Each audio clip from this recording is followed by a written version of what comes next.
Alright, so Sarah's with me for this one, Hello. Happy pre-Halloween week. and I apologize in advance. I have a feeling you and I disagree on this one, to Oh, a certain extent. we'll see. We just got out of Stephen King's Carrie. The remake, not remake. not the original with Sissy Spacek. That would be interesting to see. Spacek. Excuse me. I fucking hated this movie. I'm not gonna lie, I really hated it. Okay.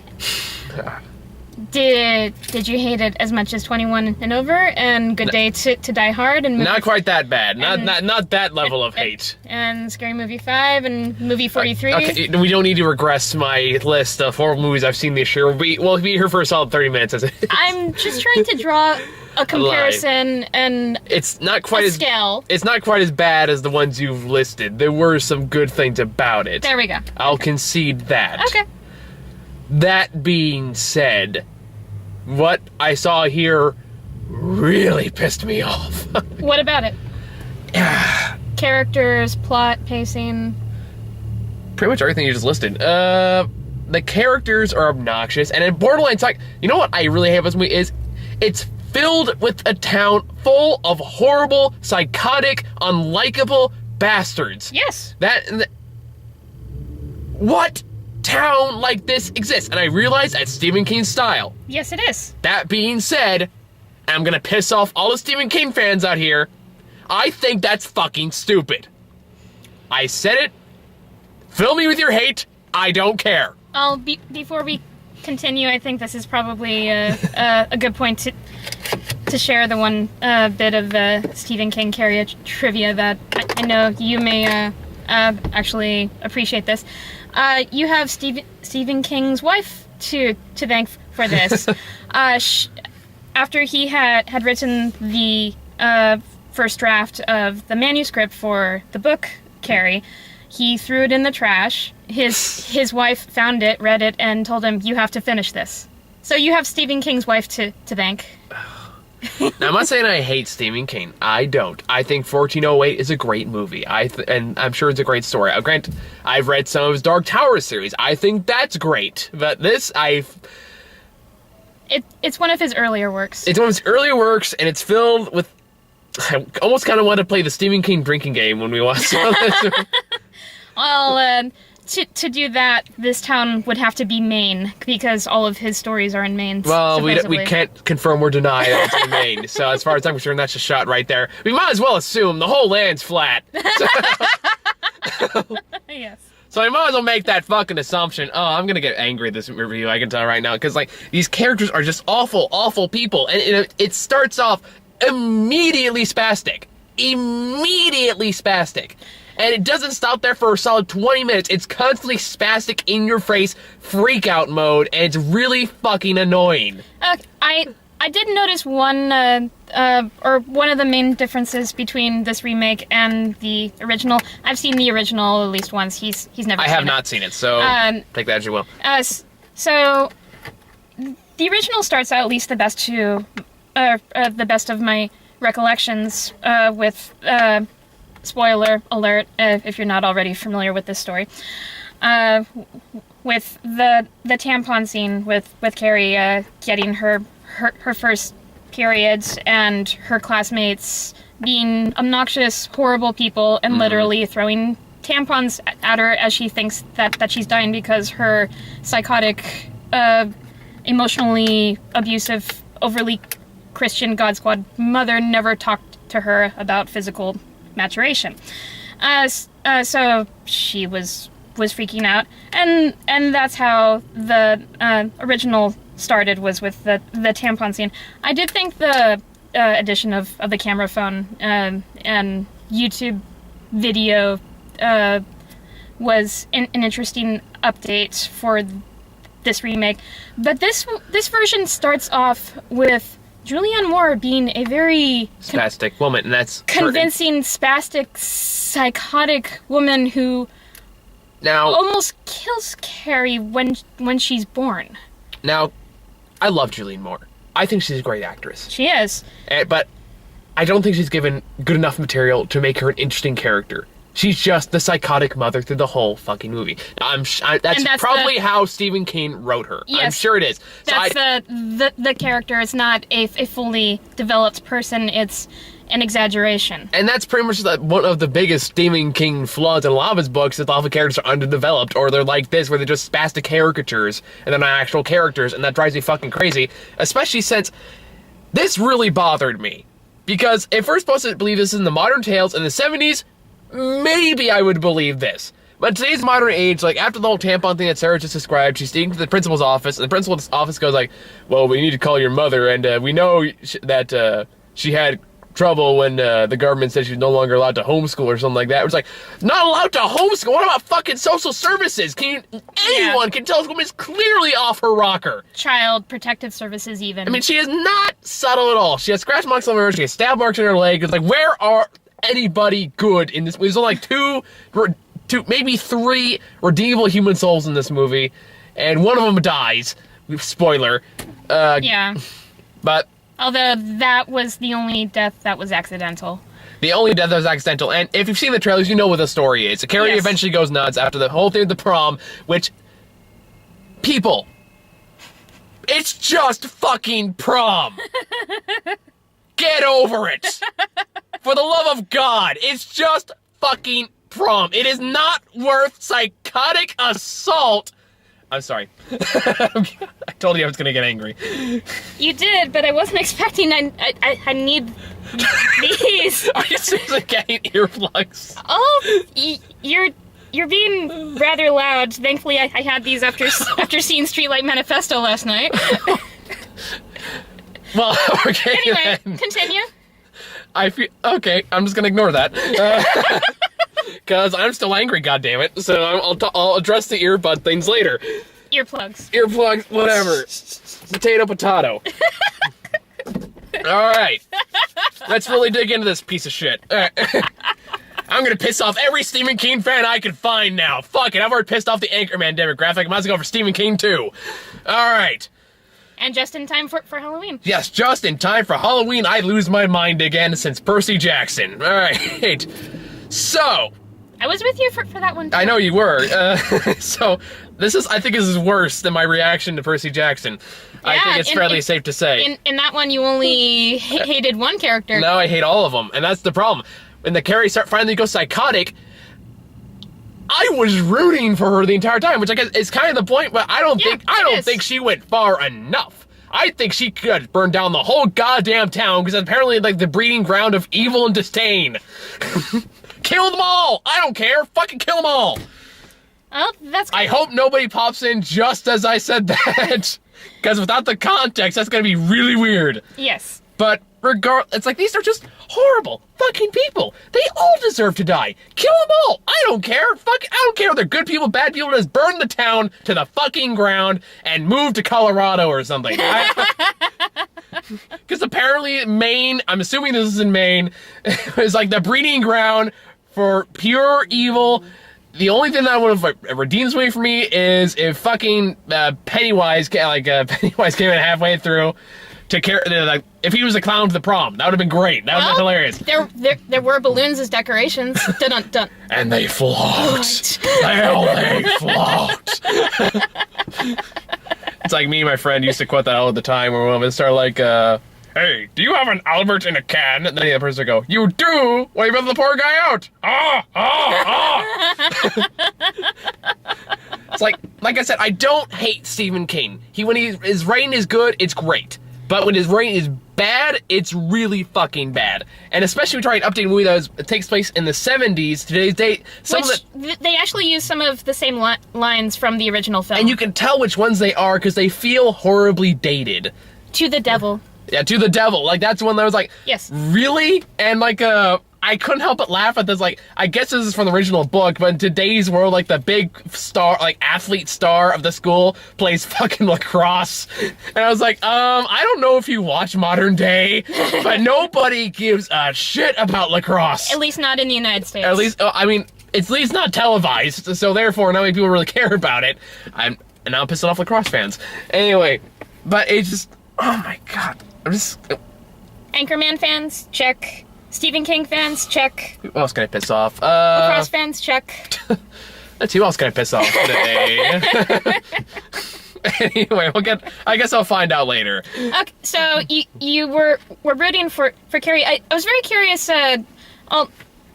how you would view her in the context of the story, because some people would argue that Carrie is the villain of her own story. I'm curious, who would you say is the main villain or main hero of this story? Please, I'd say everyone in the movie is the villain except for Carrie and paper. Everyone is the fucking villain because everyone's a horrible person. There were almost no redeemable people in this movie. No one is redeemable in this movie. They all deserve to die. So as far as I'm concerned, she might as well be the Grim Reaper that brings them all to hell where they deserve to fucking be. Right on cue. Lucky coincidence. Wilford joke. Anyway. Damn it, I've gotten this angry in a long time. For those who want to see me lose my mind for a while now, here you go. This is why like the movie 43 review has apparently risen in popularity again. Really? Surprisingly, it's come back. I was surprised. Okay. But, oh my god, I am so full of rage right now. It's been a while since movies made me this angry. Granted, I don't hate it as much as I have many other movies I've seen this year. Okay. I'm alright with that. But, because there were some genuinely good moments in the movie. I do think that was the case. But every time it went back to, like, the spastic mother, or the psychotic woman who went out of her way illegally to get this Carrie woman. Oh, so what happens is... Yeah, Chris. Chris, that's her name. You know, I actually ran into Chris on the way over here. It's like, what a shame we didn't get him in the review. But, anyway, this woman, Chris, is one of the ones that starts throwing the tampon stuff at Carrie while she's freaking out in the shower before the PE teacher, again, one of maybe 3 redeemable people in this whole fucking movie. Yes, who actually gives Chris her, who actually, like, tries to help. Kermuffins.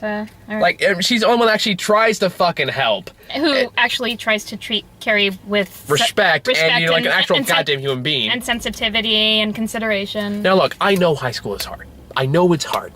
I do. First, I never went to high school, but I've heard a lot of stories from people who have. I was teased relentlessly, granted, never to the extreme exaggeration that Carrie was picked on. And that is my problem, is because it is so over the top, it is so exaggerated that I don't believe a second of it. It all feels incredibly fake, overly elaborate, and over the top. I can't take it seriously. Like, that's what the problem I have with it. You want to convince me of a good story, then make a good story. Don't don't overdo the villain so your main protagonist looks more relatable. Don't go that way. Like, if you're gonna make her evil, fine. I know people can be bitches in high school. That's perfectly fine. I'm okay with that. But to the level of degree this goes is so ridiculous. I'm getting angry again. I can see that.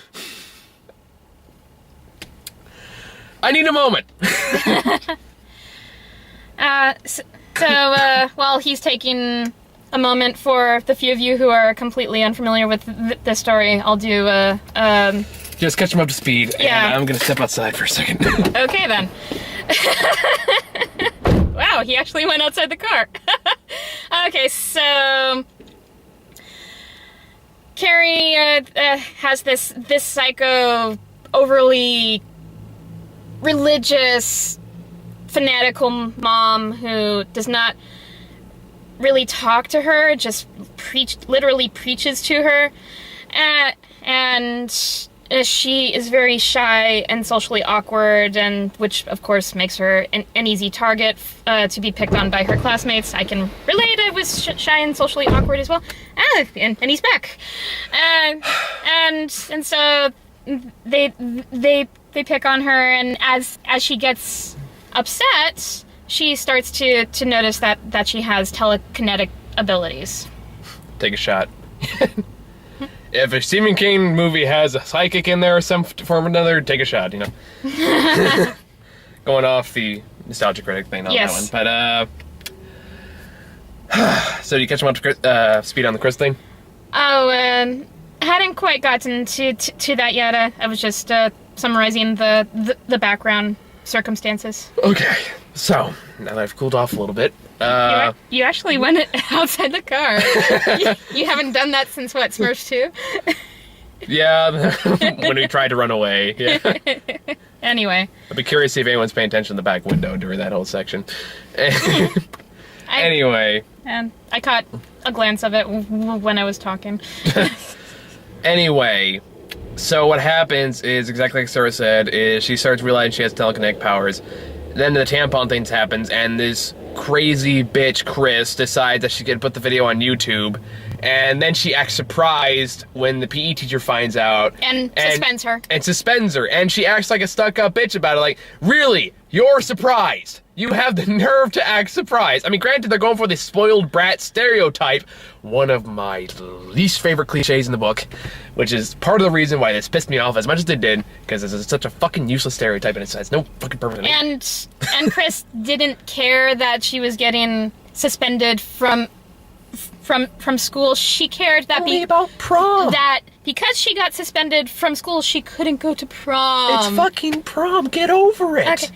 I went to my senior prom. I didn't get asked. I asked out a guy that I had a crush on at the time. We danced to like the Men in Black theme and other songs of the time, and that was about it. It was fun. Not special. It was nice, but it wasn't the most special night of my life. It's like the most overblown thing in Hollywood. It's right up there with fucking family reunions and shit. Yeah. It's just such an overblown event where really it's like, oh my god, it's gonna be this, it's gonna be huge. Same really, it's like, hey, how you doing? So we're gonna leaving school really soon, right? Yeah. So how about that? Kinda sucks, huh? Yeah, you're going to the real world now. Yeah, I can't do this whole cliche bullshit anymore. That apparently everyone lives in fucking Degrassi High. Or Dawson's Creek. According to Hollywood, this is what all high schools are like. Either they break down to song, you know, whatever comes first. My name is Carrie, I'm going to kill you. I don't know. I don't know why that reminds me of a joke from Not Another Teen Movie where one of the people at prom says, who knew all the kids who went to school here were professional dancers? Oh god, this is where I think the movie really lost me, which was this whole Chris subplot. Because there's literally a part, and I don't know if this is in the book, I've never read the book.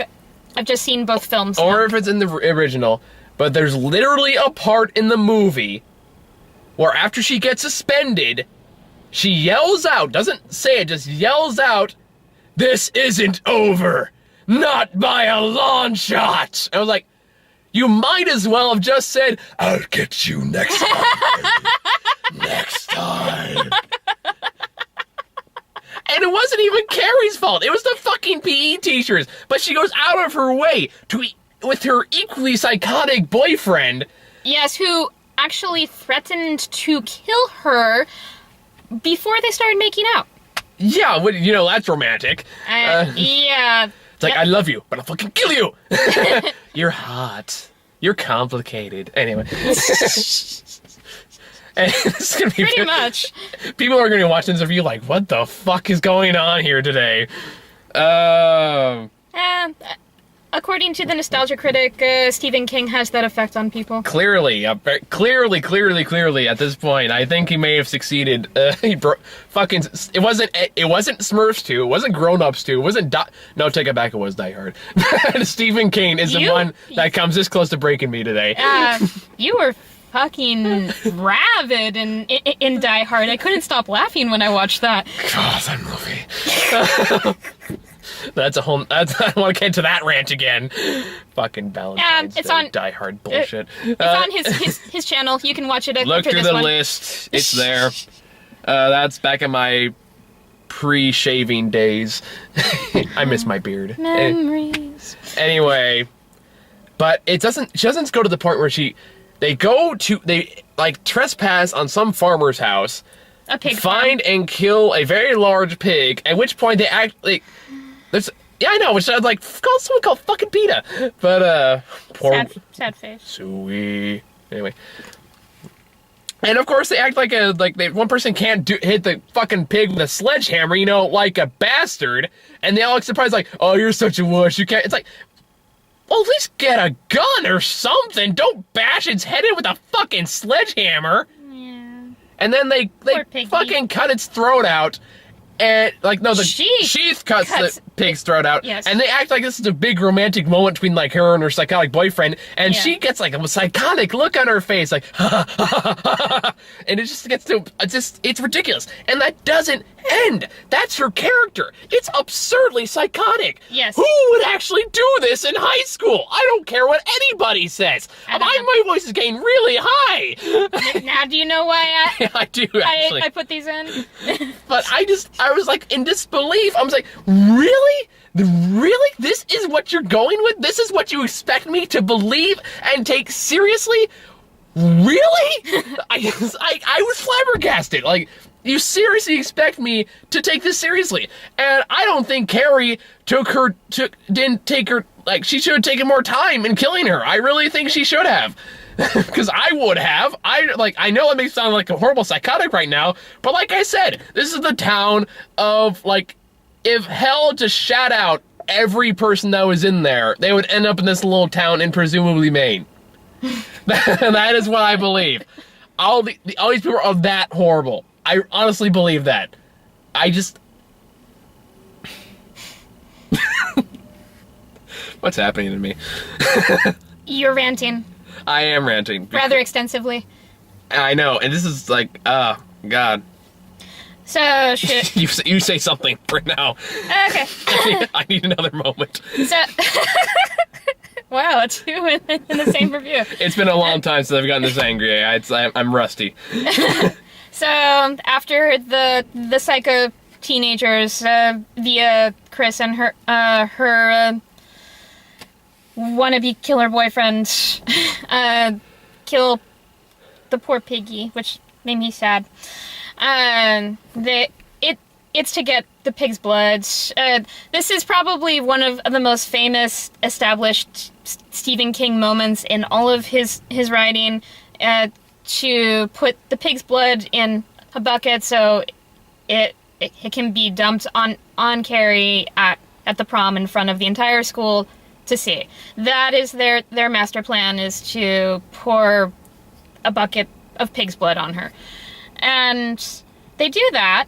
It doesn't stop there. No, it doesn't stop there. But one thing that it didn't really bother me, but it definitely stuck out. I counted at least 4 replay shots of the pig's blood being poured on Carrie.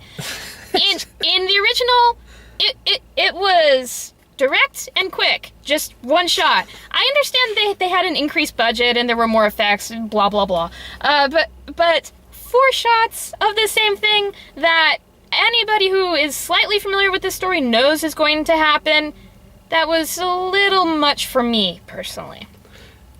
All I could think of was Oh, because I was like, oh, she just got slimed. I remember that game show.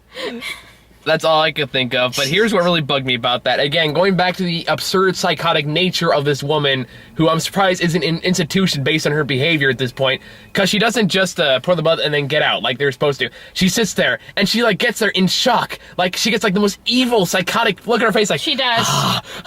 And she goes, it's like freak. It's like she's reveling in the chaos and horridness that is going on. And then it's like, it's fucking prom. It's not that big of a deal. Yeah. Get over it. And of course, at this point, Carrie, perfectly justifiable in her actions, loses her mind. Oh, it's worth noting up to this point, one thing I forgot to mention is that there is one girl out of the bunch of these stupid prima donna bitches who actually, like, feels guilty for the shitty thing that they did and actually tries to make things right by encouraging her boyfriend to ask Carrie out to the prom, which he does. Which he does, which her mother doesn't take very well, which leads to another scene, like, before she leaves. Again, like, when there was, like, the scenes between, like, Tommy, the boyfriend, and Carrie, I thought those were really good scenes. I thought so too. I actually really liked the lighting and cinematography on the scene when he was walking her out of the house, how the sunlight caught her hair in parts. It was really pretty. It was a good scene, like when Carrie like started standing up for herself, when she became more assertive. I liked those scenes. I did too. But any moment you get like the psychotic mother or the psychotic evil mega bitch. I'm gonna call her Dr. Claw for the sake of argument. Where like Dr. Claw came in, or her evil, like her cat for the sake of argument. Might as well be at this point. Like it just dragged the movie down to insufferable levels of just annoying, and I just could not stand any second they were on screen. Yes, I also like Julianne Moore. She was one of the leading ladies in one of my favorite erotic thrillers. No, I love Julianne Moore. And so, I mean no offense to her, or not to detract from her other film choices when I say this. I think one thing that the original Carrie film had going for it, as opposed to this one, was the character of the mom got a lot less screen time. That's probably a bonus. Yeah, problem is, like, the reason for that is there's not much of a character there. I mean, I love Julianne Moore. The Kids Are Alright, great movie, and she was really good in Don John. And I'm sure some of the movies I've seen her in that I'm forgetting right now, but like, she's a great actress. I love Julianne Moore. I think when she's given the right material, she could do wonders with it. Yes. But she was not given the right material here because it's not a fully established character. It's just a series of self-injury and Bible speech, most of which is made up bullshit. And extreme judgments. And extreme judgment. And that's her entire character. It's just, I'm psychotic. Why isn't social services coming up to take away my daughter? It's like, because it's basically an abusive relationship between the two of them. Carrie doesn't know any better. Until her gym teacher starts being nice to her, she doesn't know that it's possible for somebody to talk to you like a human being instead of talk at you like a constant fuck up. But the movie establishes that the government has directly intervened in her life already. With one line. That doesn't change the fact that they still interfered. So why could they not see that she was clearly insane and call social services? I have no idea. That is something about this story that bugged me, is that the mom is clearly an unfit parent. Yes, it's like, so why would anyone allow any child within 500 feet of her? So it's like, I mean, like, if it was like, there are other forms of, like, in movies or a lot of other abusive relationships, you can believe more because they're smart enough that they don't show it in public. This one clearly has no inhibition, no filter, nothing. Just straight up, like, Jesus speak for the entire movie, which I feel like is another fucking Stephen King cliche, which is apparently, he must have just had, like, the worst priest growing up. Probably. I can only imagine. That's probably where the clown came from, too. Would not surprise me. But at least there were no fucking aliens. Yes. At least there was that. But, it's like, that just really bothered me, because it's like, again, if you want me to believe this world, you want to believe these characters, you have to make them believable. You can't just... It's like the Jekyll and Hyde syndrome. That's a great example. It's like, you can't just over-exaggerate the evil part so it makes the less evil part more acceptable. You can't do that and make it believable. I mean, of course, Jekyll and Hyde is a classic case, which, of course, that's a really good story when you actually read it. It is. But it's like, I actually like this movie, but I'm going to use this as an example anyway. Think like Green Goblin from Spider-Man, for example. Like, not one of the stronger Spider-Man villains, but go on. Well, at least in the movie version, I actually liked him in the movie, but for the sake of this example, like Willem Dafoe, before he actually becomes a Green Goblin, plays it the way he should be. So you can tell he's still kind of like he's not obvious, but you can always tell there's kind of like a layer of evil there, kind of underneath the surface. But as soon as he becomes Green Goblin, there's just the kind of pure or somewhat more innocent side, and it's a straight up evil side. And that's kind of the way Carrie kind of plays its characters. Is you have everyone else, which is like the pure evil, over the top evil kind of thing, and you have the pure little innocent Carrie who's just the abused victim in all this. Black and white. Black and white. It's black and white. That's the main problem with this movie. So it's like, because using that black and white presentation, I don't believe any of it. Period. And that's the main problem with the movie, and a lot of Stephen King stories. Again, I'm not going to disagree with you there. Now, again, I'm not saying Stephen King's a bad writer. He's not. Even Stephen King will admit that some of his stories are shit. Well, like I mentioned earlier, his initial impulse was to throw the first draft of this manuscript away. Yeah, so there you go. It's like, he's not a bad writer. I do like Stephen King on occasion. Like, I think he's made some great work. But you also have to acknowledge that he's made some pretty shitty stuff, too. Oh, absolutely. And he'll be the first to admit it. Now, I know there's a lot of Stephen King apologists, and I hope none of them find this video. That basically says that anything that Stephen King touches, it goes like, do not fuck with anything that Stephen King has written. Like, no. He's written bad stuff. He knows he's written bad stuff, and he's pretty chill about it. Like, Misery is one of the best horror movies in existence. Easily. Like, Misery, fantastic movie. That's a great illustration of an abusive relationship. See, exactly. Like, and compare Misery to this movie, and you see just the clear, obvious differences in the fact that Misery isn't necessarily black and white. Like the writer, yeah, he's the good guy, but he's got his own demons going on. Like, of course, you have the psychotic person there. I never tell us she's psychotic, but not to the point where you would think she is violent. So you can believe that she wouldn't go to this extreme.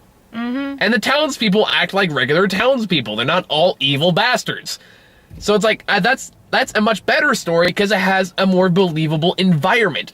Yes. This does not. This is dramatized high school environment played to a horror setting. This is the definition of over the top. Yes, and that really did not work for me. Clearly. Obviously not. After I've been screaming for like the past... God, how long have you been in here? I do not know. About 20 minutes. Okay, then. So, for the few who are completely unfamiliar with the story, should we wrap up the plot? So, where we leave off? The pig blood? The pig's blood, Tommy takes Carrie to prom. Takes Carrie to prom, and then, of course, they set up this whole elaborate thing where they set up Carrie to win prom queen along with Tommy, and then they spill the pig's blood on her, and then we have that psychotic reaction I mentioned earlier, and then they take off, in which case Carrie, for good reason, fucking loses it and starts killing everybody. She snaps. Except for the PE teacher, because again, she's the only person at this point that's been nice to her. Yes. So I couldn't help think of the Dane Cook comedy routine about the weird guy in the office. I don't know if you ever heard that. I don't think so. Well, I'll go over it very briefly. It basically says, like, there's always that one weird guy at the office that nobody talks to. Like, whenever he comes in the room, you go, can I, like, hide behind the machine real quickly? He's like, move the machine, please. It's like, but you know what? I make friends. I make friends with that guy. You know why? Because one day he's gonna lose his fucking mind, he's come with a shotgun and go, boom, boom, and like, I'm gonna give him a Snickers. So then when he comes to me, he's go, boom, thanks for the candy. And then he's gonna go, boom, boom. Pretty much, yes. That's pretty much just a nutshell. Yep. So Carrie, like, fucking, like, Darth Vader force chokes her, which I kind of laughed a little bit at that. Oh. And chucks her aside. One thing during the prom torture scene that I actually liked. Maybe this makes me kind of demented. Oh no, I was losing it towards the end. But go ahead. So she causes all kinds of destruction in the gym. She breaks electrical lines to set stuff on fire. She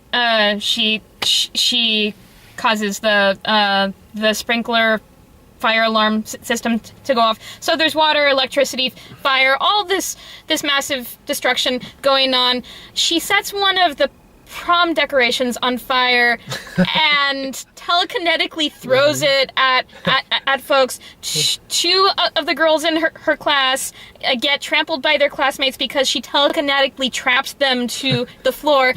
And my personal favorite of this sequence, she got a sparking electrical line to pretty much bitch whip this girl in an orange prom dress, and the idiot didn't stop, drop, and roll when she caught fire. I thought that was hilarious. And I was like, did nobody tell her how fire works? Seriously. Like, seriously, I just like went out like, oh, you got a little bit of fire. Boom! You know? I mean, I couldn't help myself when I saw her catch fire. I said, stop, drop, and roll. Now, for me, I was more like, get out of my head, Charles. That's all I could think of. As she's like going all full Magneto and just chucking everybody around. That's right. It's like, honestly, I kind of started losing a little bit too, because I'm thinking, I was like, good, kill them all. Like, they all deserve to die. They're all horrible people. Let them all burn. I don't give a shit. I'm not going to feel sorry for any of them, and I still don't. Pretty much. Even the principal deserved what he had it coming. Yes, because he just turned a blind eye. He didn't do anything. Fucking douche. And one of the things about this version that bugged me, which the authority characters in the school, with the exception of the PE teacher, do not talk realistically at all. The principal does not talk like a principal. He talks like a wuss who works at a school. So, like a principal. No. I'm kidding. Don't sue me, principals. Like, if there's a principal association. At least principals know what laws and regulations and rules to follow. Yeah, it's just, this story's just a mess, and it hits on a lot of things that drive me fucking crazy since I was a kid. These cliches drove me crazy. So I think that's part of the reason why I'm going crazy right now while talking about this movie. And you must have been a very sensitive child. You have no idea. Still am, clearly. But, it's like, look, I get the themes. I get what it's trying to demonstrate. Isolation, those are good themes. And they're very common themes like high school movies. Yes. But the way it's done here just doesn't work. Like, that's the bottom line. It just doesn't work. It's too over the top. I can't believe any of it. And I know I'm repeating myself, but it's worth noting. It's just the execution of these themes is so elaborate that it destroys the message. So, we're almost towards the end of the plot. Let's just wrap up after the prom. Destruction scene. So, I'll go into this because then I probably want to talk about going back to Crazy Bitch a little bit. Well, Dr. Claw, that's it. AKA Chris. Where she destroys the school, basically, and she like walks in the middle of the street where douchebag boyfriend and Dr. Claw are like driving off and trying to drive away as fast as they can. And she kind of does like a cool Magneto, like a Juggernaut thing where she... she does like a Hulk thing. That's what it is. This was awesome. She made a quiet grunting noise and stomped on the street, and a crack in the concrete just followed the bitch character that you're dubbing Dr. Claw and her psychotic boyfriend. It just literally follows them so they can't drive away, and then she telekinetically suspends their car in the air. Meanwhile, and again, this kind of pissed me off. Like when they turn around, they start driving backwards and head towards Carrie. They don't go, "Hey, why is she standing at the origin of the cracker? How did all this happen?" She goes, "Run her over, kill her." Like a fucking evil Bond villain, or pretty much. I might as well have the Joker come in, like, "I want you to hit me, come on, I want you to hit me." But it's that level of absurdity. It's like, not, holy shit, what the fuck did she just do? No, run her over, kill her. It's like, what teenage girl talks like this? So she dies. In, not quite, Did you draw a face on my window? No. Has that one been there for a while? Oh, okay.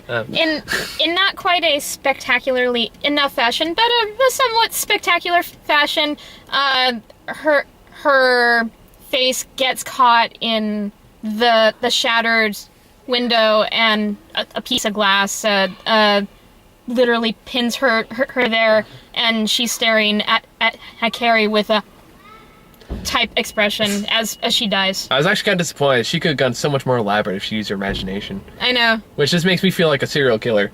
But, hey, you know what? I have some clear plastic wrap and some knives in the trunk, and I've seen every episode of Dexter. So, be warned.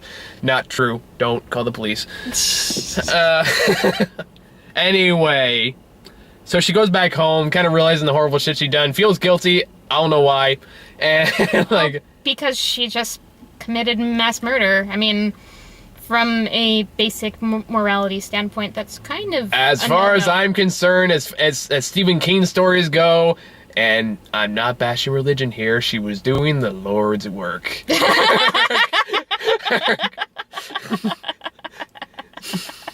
Well said, sir.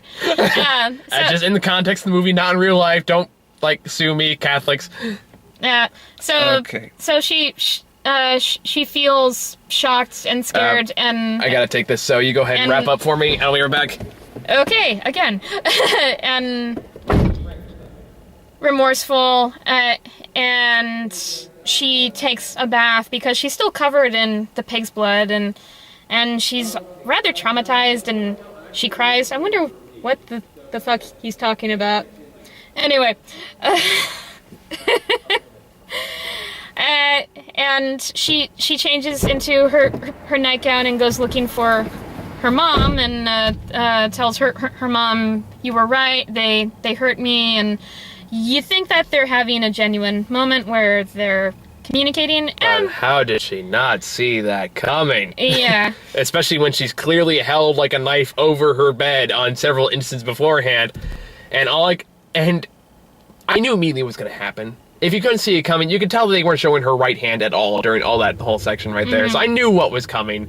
So big shocker. She literally stabs her in the back. Her own daughter. And then like again, I'm surprised that she got the upper hand on Carrie at all, considering at this point she's demonstrated like Magneto level abilities at this point. Well, her guard was down and she was shocked. I mean, like the initial stab I get, but after that though, she could have easily just gone like nope and just like, you know, killed her right there.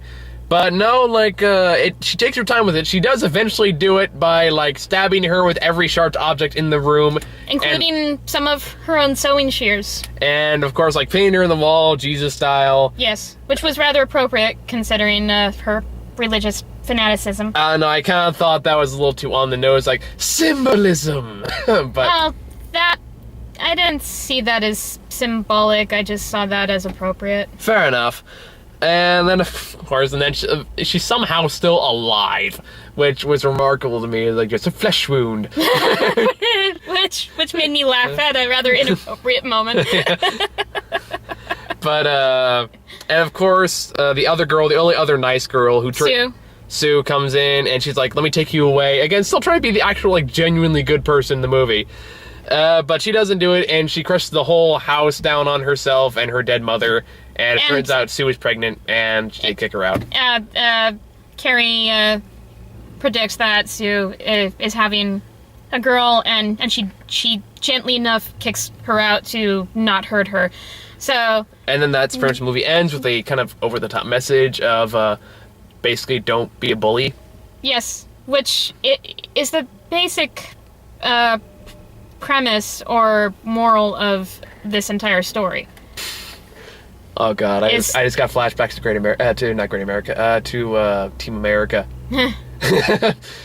Because these guys are pussies. These guys are dicks. Dicks hate pussies. Or like pussies hate dicks because they fuck pussies. I don't know. Yeah, especially when they're all covered in shit. And Dr. Claw is an asshole. I know I'm screwing up the monologue. You can correct me in the comments, but yeah, I've never actually seen Team America all the way through. But it's all about Lise, the musical. I know it's made by guys who made South Park, which means I probably like it. Everyone has AIDS.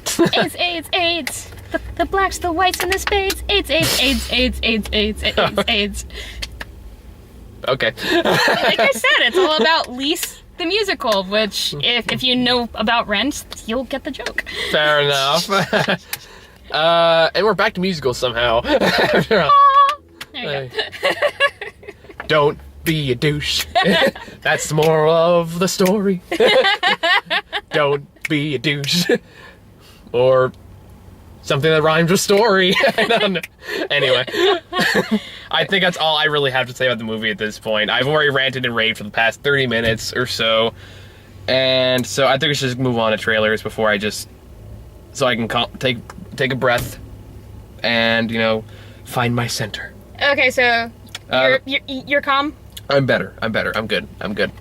Now we're talking about Psycho Pitch anymore. So the first trailer we got is for... I don't even really remember this one. Yeah, each trailer we got, and this is a phrase I use to describe action movies that go after a clearly male demographic. We basically got all dick flicks. Not necessarily. Well, Hunger Games is still going for the Twilight crowd. Yeah, but it's okay. Fine. So some guys may bring dates to that, but it's still pretty action dick flicky. I don't know. I would disagree on that, but that to each their own. Because it still has that stupid love triangle crap that the Twilight franchise was known for. I've never read any of the books. I know enough. Neither have I, but I know enough. Anyway, the first one we got was Jack Ryan's Shadow Recruit, which is a movie starring Captain Kirk from the new movies. I thought he looked a little familiar. And I don't really know what it's... It's one of those espionage movies where who can you trust, who can you not trust? You're a guy, we're going to make a full agent now, even though you only had a desk job. And you know, all that kind of action movie cliches. I know it's Keira Knightley, who we haven't seen in a while, so... Yeah, actually. You know, so... I'm not a huge fan of hers, but nice to see her back, I guess. So, I don't know. I liked her in the first Pirates movie, and in Pride and Prejudice, so...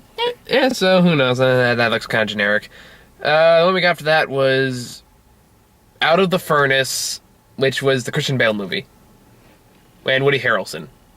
They all kind of look the same to me. You racist. All white people look the same. Shame on you. I'm kidding. I'm kidding. I can say this. How do Christian Bale and Woody Harrelson look the same? No, I don't mean them. I mean the movies. These movies. I was gonna say, how do Christian Bale and Woody Harrelson look anything alike? All of these movies just blended together in my mind. Not necessarily. One was about espionage. This one was about like underground fight club, pretty much. Directed by the guy who made Crazy Heart, which you saw the poster as we went up the escalator. The poster for this movie looks exactly like the one for Crazy Heart, which I thought was kind of funny. Like, replace a gun with a guitar, and that's it. Not even kidding. Compare the two. They look exactly the same. Nice. And, so, yeah, that's an underground fight movie. I thought parts of it looked kind of over the top. Like, there's the guy who goes missing. Oh, okay. Is like a was war this veteran. the preachy war film? I guess you can call it preachy, but, Oh. Yeah, that was a preachy war film. Okay. Yeah. But it was the one where the guy goes, I fought for my country, but what has it done for me? And then he, like, gets right in his face, goes, what has it done for me? And I wanted to, him, like, go back as Batman. like, swear to me! And that would have been great. And Yeah. there's a few lines that were like that. It's like, you don't want to go in there. It's like, bitch, I'm Batman. I can take on, like, the guy from Zombieland. I can do this. But, then we got a trailer for the remake of Old Boy, which we've gotten before. I don't know if you've seen that one, but... I haven't. It doesn't look like it could be that bad. I mean, it looks interesting. I mean, I never saw the original Old Boy. I'll probably check it out for the week it comes out for, like, perspective. Mm-hmm. But, because I keep hearing that it's a great movie. I know this one's probably more based on, like, the comic or the book, wherever it originally came from.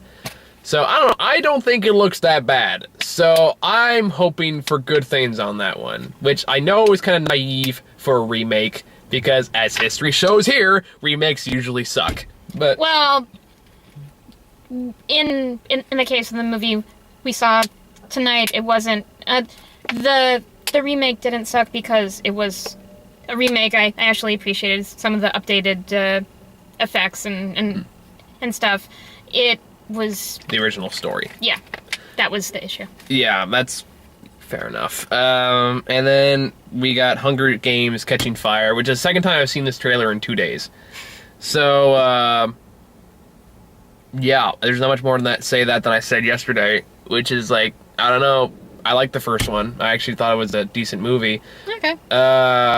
It is shamelessly going for the Twilight crowd, which is disappointing, but it is taking on a much more mature topic than the Twilight series. My only memory reference for the first film was the Hunger Games episode of how it should have ended on YouTube, which I recommend. Pretty much, but it was kids killing kids. It's a dark concept, especially for like the tween crowd. Mm-hmm. So from that perspective, and there was some good social commentary in there too about like reality television and stuff like that. It's like that someone had some good undertones. I'm not saying it's a great movie, but there was some stuff that was actually sort of intelligent. It's deeper writing than Stephanie Meyer. Yeah, absolutely. Okay. By a mile. But, I don't know, I've kind of heard from people that like the first book, that the second and third ones kind of suck. I'm not really taking their word too much to heart, because these are the same people like the Twilight books. But, fair enough. I don't know. We'll see. I don't know on that one. So, final thoughts? I didn't like it. Your thoughts? I think that if you want to see something over the top and not scary, but slightly eerie on Halloween next week, you can check this out. It's aesthetically it looks better than the original because it doesn't look quite as cheesy. So if you like the story, you'll enjoy it. Or you can make the Stephen King drinking game and make fun of it. If you really want a good scary movie for Halloween, just go watch The Thing. It's on Netflix Instant. Just go watch that instead. It's a far better horror movie than this little turd. Or hell, watch 1408. Better Stephen King movie, in my opinion. Far better Stephen King movie. In fact, there's a ton of other better Stephen King movies. Go watch Misery! Go watch Misery! Oh, yes. Great movie! Watch Fantastic! Love it! One of my favorite horror movies. Go watch that! Don't spend your money on this. Go get Misery, if you haven't already. Or find a way to see it. Just something. Any other Stephen King story than this. Okay, maybe not any other. The Langoliers, for example. Don't go see that. No. But just... No, I can't recommend it. Unless you're a huge die-hard Stephen King fan. In which case, you'd probably enjoy it. I'm not recommending it highly. I'm just recommending it more so than the original. Yeah, so that's that.